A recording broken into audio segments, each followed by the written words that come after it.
Welcome to Thinking Deeply About Primary Education, the podcast that makes time and space to think about pedagogy, teaching and learning, professional development, anything of interest to time-poor but enthusiasm-rich primary teachers.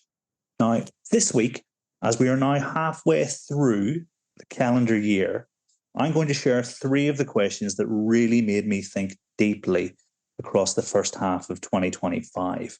We've got Juli Ryzop exploring disciplinary literacy, Chris Such talking about how he might support new/novice literacy leads, and Alex Gingell exploring the role of coaching in the teacher on school improvement ecosystem.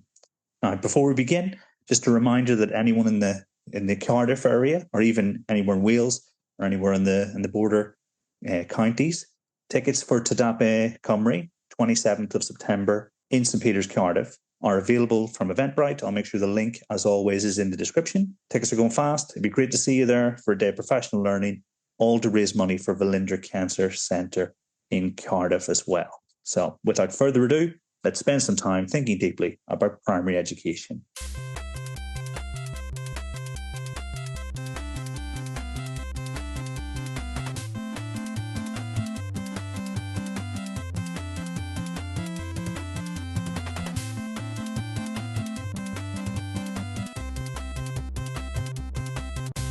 What does disciplinary literacy look like in primary subjects?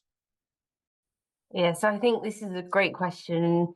When I was kind of putting together some notes for this part of the podcast, this was like the bulkiest bit for me and the bit that I really like to sink my teeth into. So, like I've said previously, I think getting staff and pupils really understanding what we mean by disciplinary knowledge. And for our teaching staff and our support staff, we kind of hammer home Christine's Council's definition of disciplinary knowledge, which I think, like, to this day is probably the kind of most interesting and best articulated. So she talks about disciplinary knowledge being this kind of curriculum term for what students learn about how that knowledge was established, its degree of certainty, and how it continues to be revised by scholars, artists, or professional practice. It's the part of the subject where pupils understand each discipline as a tradition of inquiry with its own distinct pursuit of truth. And I love that kind of distinct pursuit of truth aspect to how she's kind of coined and defined disciplinary knowledge. So for us, it's getting our staff really understanding, okay, well, what does this look like in science? How does this compare to geography? What does this look like in history? So really getting kind of their own subject knowledge really secure by what we mean across these, in this context, these 3 foundation subjects. And then I think once our staff's own subject knowledge of not just the substantive knowledge that they teach, but the disciplinary knowledge is secure, we can then get them thinking about disciplinary literacy. So we get them thinking about, okay, well, how do professionals in that academic field speak, read and write?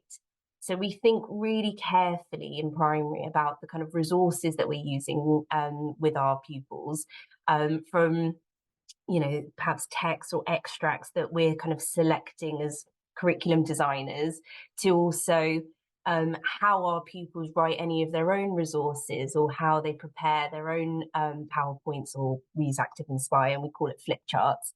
And then also delving into the way, well, how are they modelling the correct speech and the correct language? So I know that our subject lead, Nadia Khan, she did this big piece of work on upskilling our teachers within the context of RE, in making sure that they're using the most appropriate modal verbs when articulating a point of view from a particular subsection of religion. So this idea that you're using the phrase, you know, some Christians believe that, whereas others might argue that.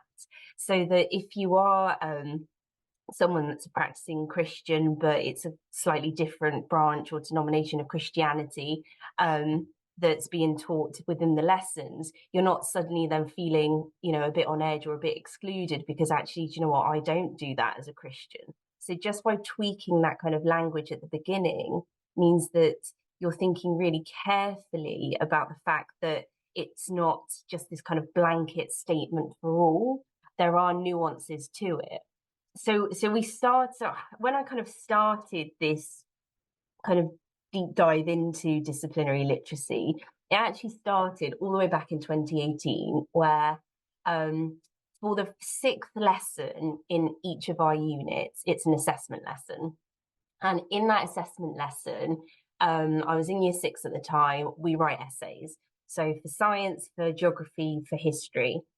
And the essay that we were writing, I was thinking, right, I really want to write a real good model right for this, so that I can show this to the children, I can show it to the other year 6 team, and we've got like a base to go off. So the unit at the time that we were teaching and, you know, preparing the flips for was the suffragette unit.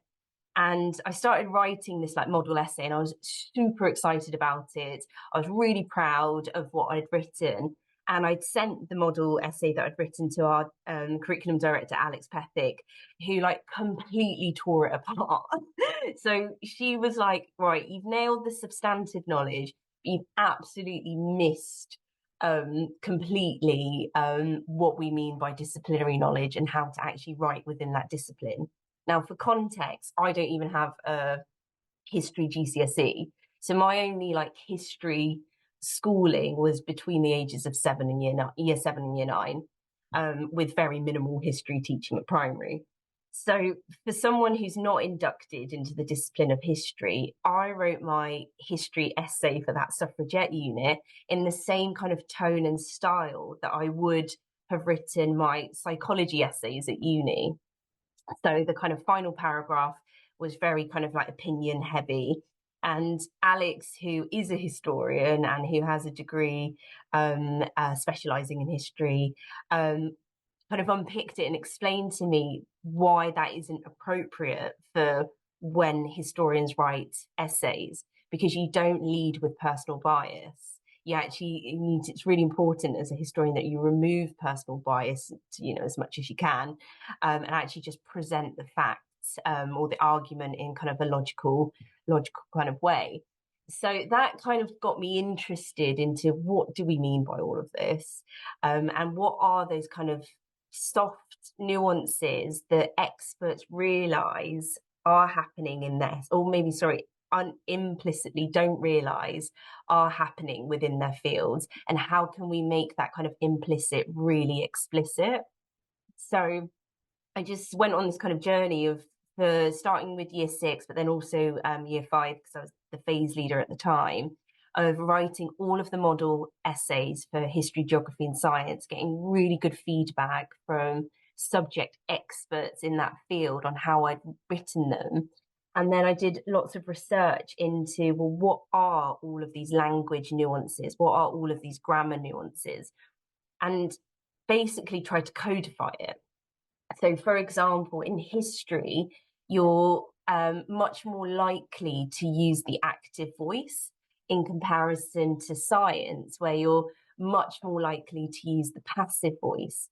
And the reason for that is because in history, the active voice gives ownership to the agent of the change. So, for example, if I was writing in the active voice, I would say, by 1750, Britain established colonies in West Africa. So the agent of the change, Britain, is given the ownership to that action performed. Whereas if it was written in the passive voice, it would be written such as, by 1750, colonies in Western Africa were established by the British. And in that context, the kind of ownership of the agent of the change is kind of left too far to one side, whereas it needs to be kind of front and center. And in contrast with science, where you're more likely to use the passive voice, and that's because science is the story of the materials. And in scientific writing, in academic scientific writing, the researcher is kind of omitted from the write-up. Because, like I said, science is the story of the materials, and you're telling the materials story. So you could say something in the passive voice, such as, the DNA samples were analysed by advanced sequencing techniques. So that would be it written in the passive, as opposed to the active, which could be, I don't know, scientists used advanced sequencing techniques to analyse DNA samples. So with the passive, it's just focusing on the materials and not the researcher. But, all of this has got slight nuances and caveats to it as well. And geography, for example, which geography in itself is a real interdisciplinary subject. Sometimes when you're a geographer, you're thinking a little bit like a historian, especially if you're thinking about continuity and change over time. But then at times you're also thinking like a scientist. So for geographers, when a geographer writes, they might use both the passive and the active voice in their writing, depending on, I don't know, the context or their kind of communication goals. And ultimately, the choice between active and passive really depends on the writer's intention, and I suppose the emphasis that they want to convey or the level of agency they wish to highlight. And I think both have their place in geographical writing, and you kind of make those kind of strategic decisions in order to kind of communicate the point that you're trying to make effectively. So yeah, I just got really interested in the kind of language and the grammar. So some other examples would be, in history, you're more likely to use the past perfect tense. So using that kind of auxiliary verb had followed by the past participle of the main verb. So you might say, by the time Berlin Wall fell in 1989, the Cold War had been marked by decades of ideological confrontation and geopolitical maneuvering. You might also use more subordinate clauses, for example, in history writing, because a subordinate clause, especially if you've got the commas around it for parenthesis, adds that kind of additional information or that context or those details that's really important in historical writing. Whereas in science, things such as modal verbs are really important to get right, because a modal verb can indicate either certainty or possibility. And I think they can make writing way more trustworthy.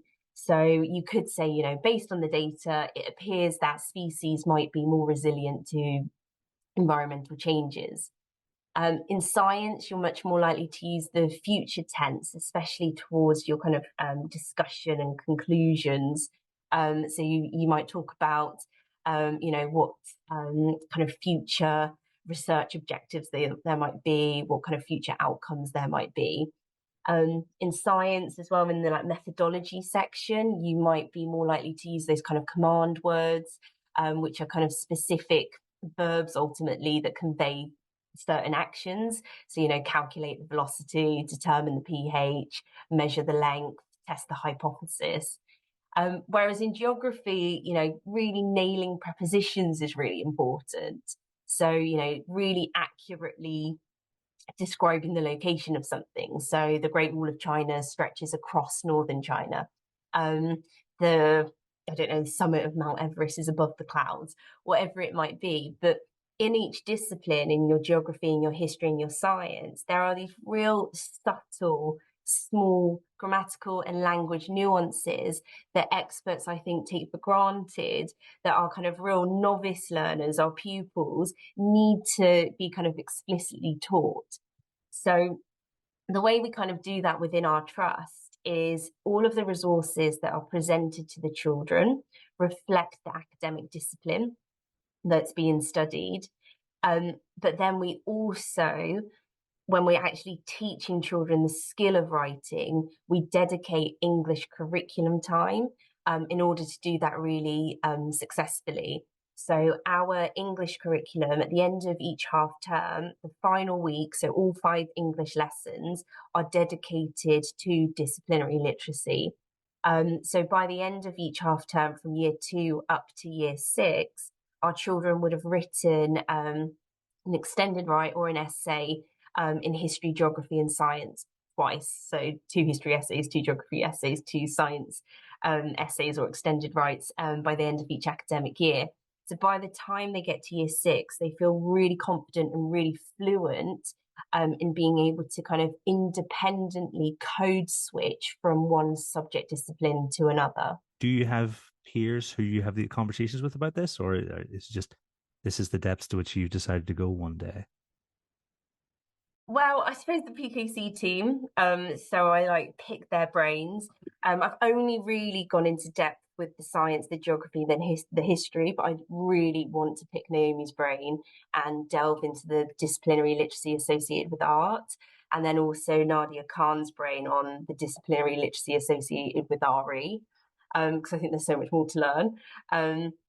And in terms of like books that I've read or kind of people that I've kind of gone to, so Tim Shanahan is a big thinker, big writer about all things disciplinary literacy.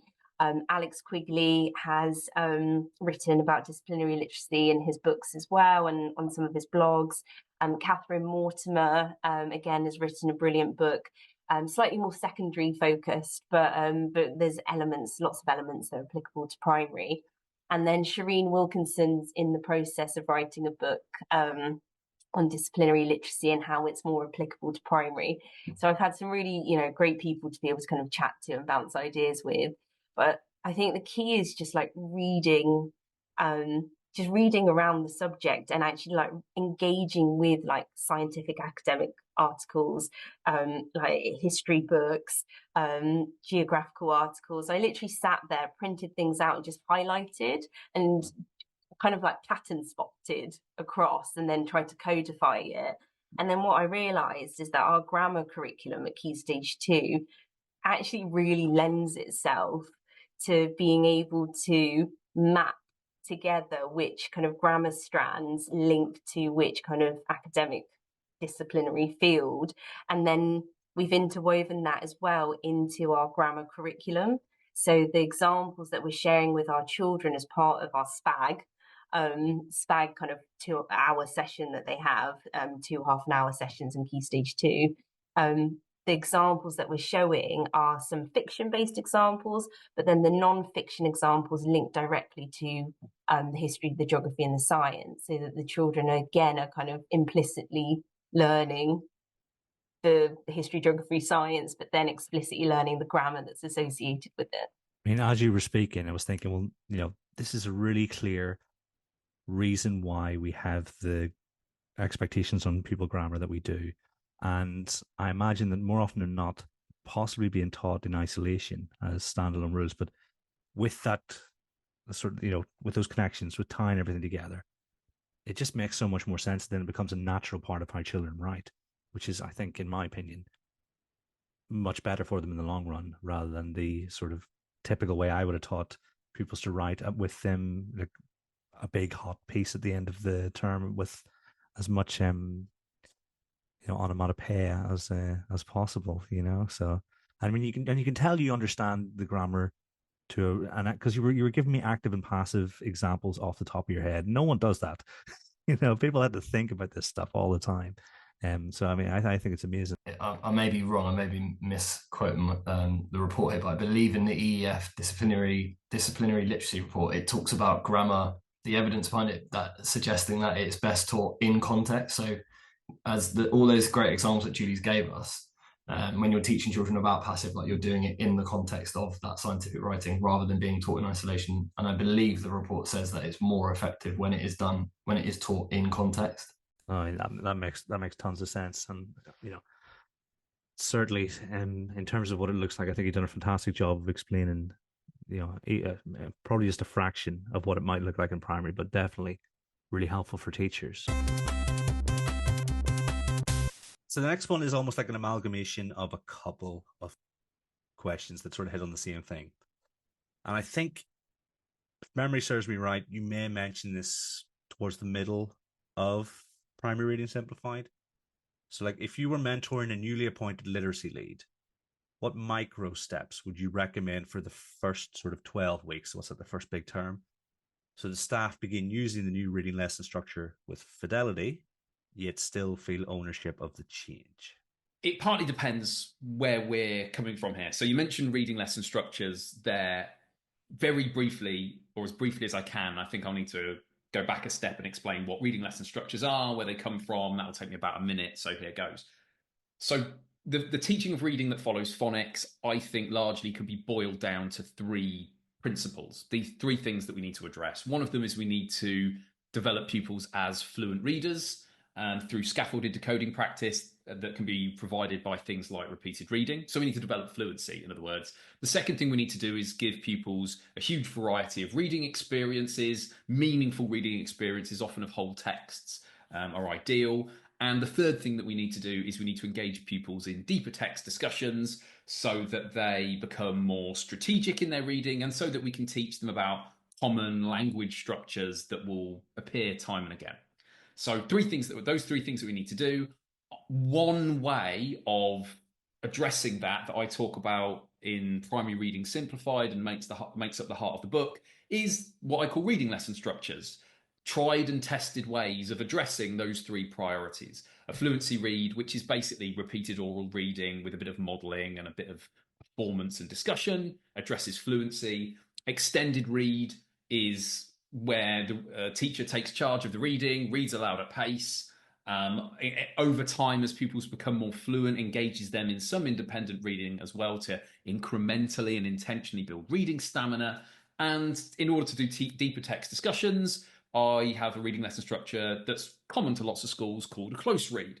So and that is based around questioning an interesting chunk of text, often a part of something we've read in its entirety. So with that in mind, if I'm working with a new literacy lead and they are keen to implement reading lesson structures, and as you mentioned, there is a chapter on professional development and another one on implementation in the book. If I'm working with them, it depends. So it's another depends answer. Sorry about that. It depends. On the assumption that they are, maybe they've heard about reading lesson structures, they think it's a good idea, but their knowledge of where these come from, what the rationale behind them is, the related research, if that isn't there, then the first thing to do, and this might be the entire 12 weeks, is to build up their understanding one way or another. So that begins with supporting them to understand the related research, getting them to read key texts and key bits of evidence that relate to each of these three priorities that I mention. Once they've understood that, the next thing to do is to check that, on the assumption, as you say, that they are a new literacy lead, that they necessarily need to implement reading lesson structures. Reading lesson structures address those three priorities, but once every often I come across a school who have taken a completely different approach that do also address those three priorities really well. And the last thing I'd want this new literacy lead to do is to touch anything that seems to be working and that seems to be doing what it needs to do. But on the assumption that they've taken some time, and I've encouraged them to take some time to find out exactly how reading works in their current school and to find out whether or not it does need some editing, the next thing I do is get them to be a scout. Them and perhaps a colleague, I would get them to have a go, basically, at each of the three reading lesson structures in their own classroom, probably one at a time for a few weeks each, experiment with each one, ideally with a teacher working in another key stage as well, experiment with them one at a time, work out how it works, get a handle on them, get relatively confident with them so that they can do what comes next. However, if this teacher is basically already past that stage, they're already familiar with reading lesson structures, they're already comfortable teaching them, and I imagine there's a chance that when the person posed this question, this was where they were coming from. They're thinking of someone who already knows their stuff, who are already comfortable with reading lesson structures. What would I guide them to do step by step? The first thing I'd guide them to do is to find out the opinions of their colleagues about the current way of teaching reading. What do they like about it? What do they not like about it? How do they plan it? If reading were to change, what components would they be desperate to keep? What would they be really keen to get rid of, etc.? Just get a sense of the lay of the land. And then once they had an understanding of that, I would want them to work with their colleagues to share the rationale for change and to share with them this underlying theory of what reading is, how it develops, and what research suggests about how we can most effectively facilitate that. And then we get on the assumption that that takes a few weeks at least. We might have a few weeks left of those 12 to start thinking about practical application of reading lesson structures with that body of staff.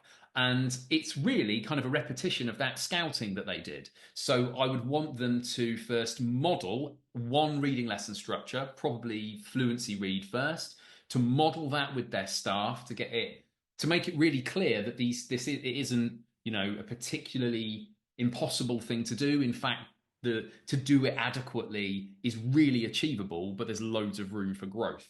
I'd want them to model it for staff and then to give their colleagues 2 or 3 weeks with that reading lesson structure to just experiment with it once or twice a week in their own classroom and to get comfortable with it. And then to offer feedback to say, well, I've tried it in my classroom. I found this, or it was really good, but I think on a Tuesday, I'm really going to need support from the teaching assistant that's in the partner's classroom because yada, yada, yada. All those roadblocks that you can address only when you experiment with something in practice. So I'd want them to do that with fluency read.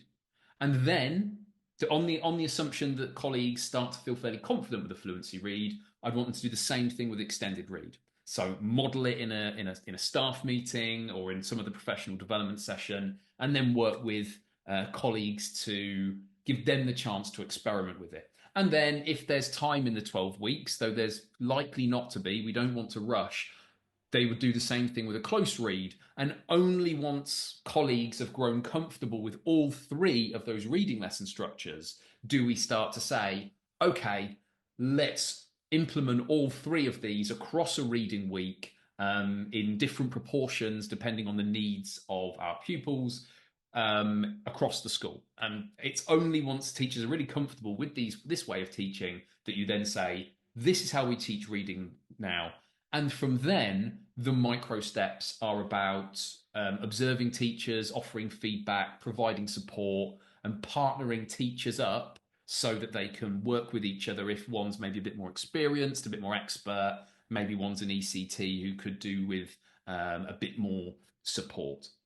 Now, I know there's a lot there, but the very short version, if we assume that this person already knows their stuff about reading lesson structures and the underlying theory, and knows how to do them themselves, it's really about taking each of these reading lesson structures one at a time and letting their colleagues learn about them, see them modeled clearly, and then experiment with them.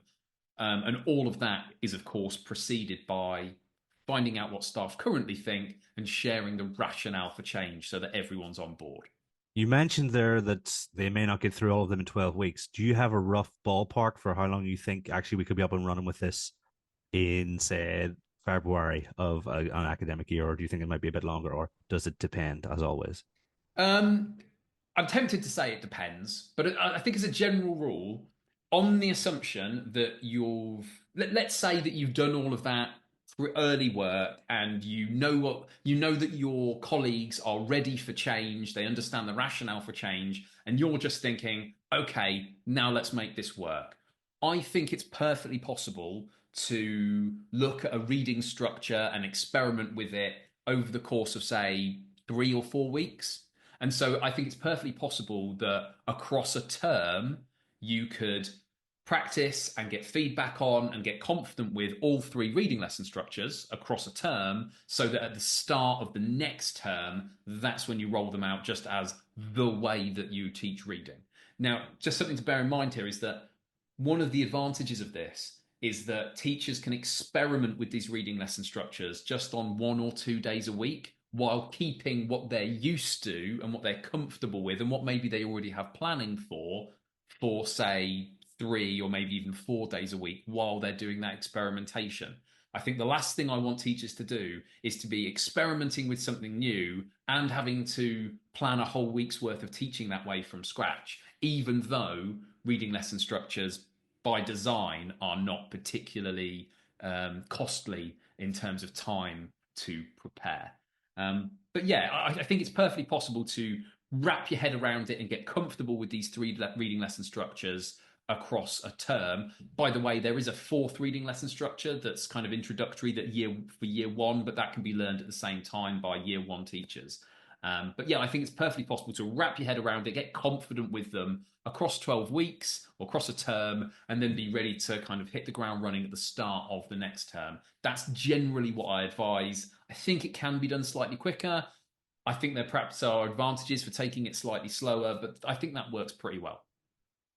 Nice. I mean, just as I'm listening to you describe this plan for implementation, I reckon the people who are asking that question are doing the LT and they're trying to get a heads up on the assignment.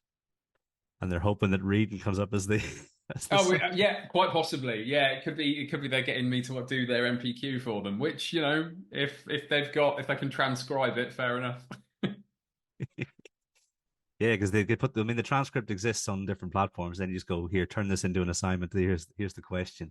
Well, just in case someone is listening and thinking about it in those terms, one thing I didn't mention is the creation of an implementation plan.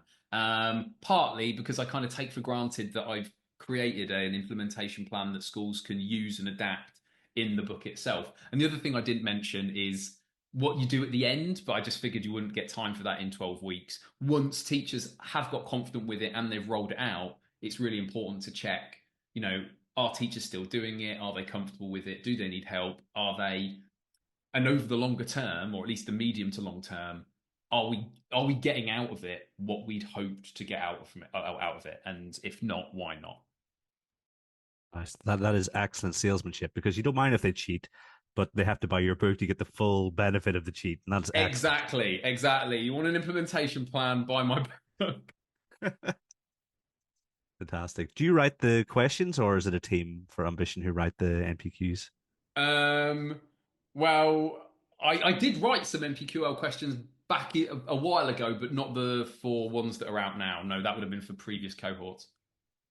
Cool. I think the Ambition ones always look really good to me. They're always really focused on the big picture implementation. So, whenever I see the maths ones, I think, it feels like John and Emma have been involved in some respect, but obviously I don't know that.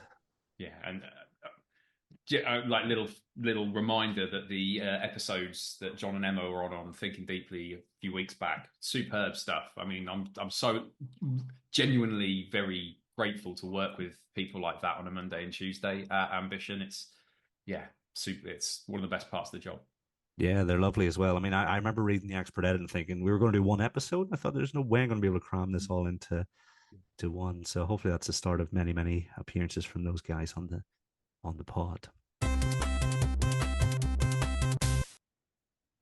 But through Step Lab, through engaging sort of meaningfully with your professional development, you've sort of landed on coaching as a vehicle for, I don't know, sort of higher leverage, perhaps. Maybe that's not the right phrase, but what is it about coaching that gives it so much potential in the teacher development ecosystem?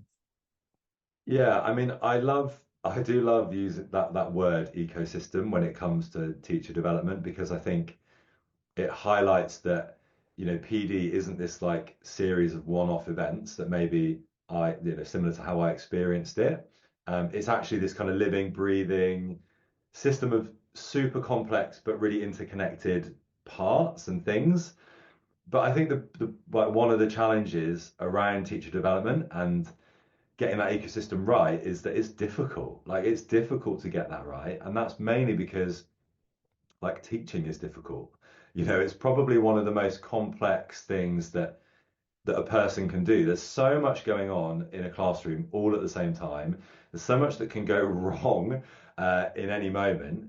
And I think because of that, it's really difficult to then implement changes to our practice. And if we're trying to kind of navigate the complexities of the classroom, but also keep something new in our heads that we're trying to develop, we're trying to improve in our practice, whilst also working out like, how do we teach algebra to year 6 for the first time on a hot morning when like a wasp has just come into the classroom? Do you know what I mean? Like, it's tough to do all of those things. So we develop habits, and to reduce a lot of that load, much of what we do like happens on autopilot, and we don't really think about most of what we do when we're doing it in the classroom. It's quite automatic, but some of those habits are really effective and some of them aren't. And it's really important that we make sure that that autopilot is really strong, so that when things are challenging, we can execute something as teachers that's going to be like the highest leverage, the best thing for the students. And so that's like one of the challenges around why it's difficult to get teacher development right. And I think the other challenge is that, as we've sort of touched on, leaders are balancing multiple priorities all the time. Teachers are busy, leaders are also busy. Everyone is so busy trying to balance 101 different things in a school that can make it really hard to keep the main thing, which is like thinking really deeply about how we can make teachers better, because that's going to have an outcome. That's going to have a great outcome for our students. So one of the most, I think, useful resources that came out, that's kind of widely known now, is the EEF's Effective Professional Development Guidance, which outlines those mechanisms that we can have in place in our PD to help build knowledge and keep teachers motivated, develop their practice, and embed those changes kind of over time. But in reality, school leaders are so busy that trying to kind of pull all of those things into practice yourself can be really overwhelming. And I certainly know that, as a head, I had 1,000,001 things going on all at the same time, but I was also responsible for teaching and ensuring that was really high quality. And I was responsible for everyone's development. So I ran these PD sessions that I kind of thought, oh yeah, that ticks that kind of building knowledge box, and that balance, that like manages prior knowledge of the staff, and I'm using credible sources, and I'm giving teachers time to plan for implementation. And we had these discussions early on in those sessions, but this is before coaching, where I was like, God, this is all right. Like, staff are having some really good conversations about these things that we're trying to bring into our practice. I'm sort of building their knowledge. And genuinely, I was a bit like the guy from the pottery throwdown at points. Like, I was welling up. I was like almost crying at how great these conversations were. But then, a couple of weeks later, I'd go into a classroom and I would just see the same thing that we were trying to kind of combat in practice. And I think the key challenge to get right in terms of professional development in your ecosystem is having structures in place that are going to bridge that gap between teachers knowing what a change looks like and actually being able to do it in practice. And like, one of the things that I had missed was getting the balance of those mechanisms right across the PD that I was designing, because it's tough, like, to get it right. And that kind of, for me, is where instructional coaching came in, because, if you do it well, if you have a clear model and a clear structure to follow with instructional coaching, actually it kind of activates all of those EEF mechanisms for you. And that is like, research based, that's a research based approach, an evidence based approach of actually closing that gap between teachers knowing and doing on the ground. So that was a very long way of me saying that's where instructional coaching kind of came in for our ecosystem. That's the first time I've heard someone articulate it in that way, because we are trying to ensure that those mechanisms are taken full account of, and almost things like the longevity and the little and often long and thing. That's the bit that I see school leaders struggling with the most. But actually, if you've got a really effective coaching program in place, it takes care of that naturally, doesn't it? So I really like the way you've described that, because for me, it makes a whole lot of sense. Yeah, absolutely. I think though that you do need to there needs to be a structure to it. There needs to be a model to it that you follow, and you need like lots of conditions to be in place. A bit like an ecosystem, right? You need the right conditions for coaching to really thrive. But the evidence shows, and there are lots of papers now that are showing that actually, as an approach, it is a highly impactful way of genuinely improving teachers' practice, and therefore student outcomes, if it's in place. I think we've come a long way in terms of our understanding of professional development and the sort of the things we put in place to allow schools to make the most of it, I think. Yeah, for sure. And I do think that the EEF PD guidance is pretty well known now, but that really is a game changer when it comes to actually being a really great resource that genuinely is there to support schools to think carefully about the professional development that they are providing, but give them some really practical things that you need to consider in order to get it right as well. I think that's definitely changed the landscape when it comes to PD hugely in the last few years.